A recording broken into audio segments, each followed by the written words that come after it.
nós também continuar com a atividade de baki do bairro, e também tomar lugar viagem para Luna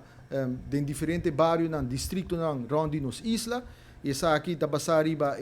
dados que nós coletar e também dados de passado acaba onde tem mais sobre habitante, onde nós temos que ter mais sobre desperdício, tá end up de nossa natureza, tudo isso aqui não dados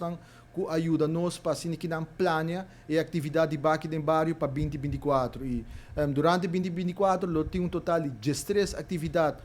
de baki do bairro e por certo é para mim lo começar outra semana de sábado dia 27 de janeiro. A localidade maneira bisa nós escolhendo a base de dados e manejo de desperdício tá queda responsabilidade compartilhada. O governo está facilitar a atividade de baki do bairro conjuntamente com todos os partners, tanto instâncias de governo, departamento de governo, mas também instâncias e companhias privadas e chamada na nossa comunidade para fazer uso de oportunidade aqui e depositar o desperdício e me quero que não somente durante a atividade de baki do bairro, mas também a conscientização de como anda com o desperdício é algo que mestre biba de nós todo dia.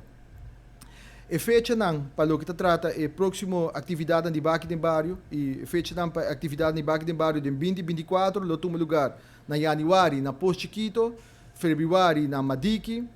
março em San Nicolás, abril na Norte, maio na Santa Cruz, junho na Savaneta, julho na Hooiberg, agosto na Tanquilender, setembro nós está volve na Santa Cruz, outubro na Norte, novembro na San Nicolás, na San Nicolás e Dakota, e em dezembro nós sostenemos uma atividade na área de Barcadeira.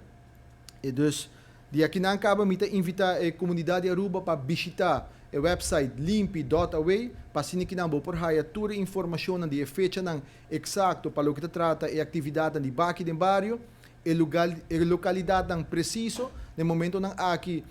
petição para permisso não está guardo atender e uma vez aqui não está claro, nós anunciar de cada distrito a localidade preciso onde é baki do bairro lo toma lugar.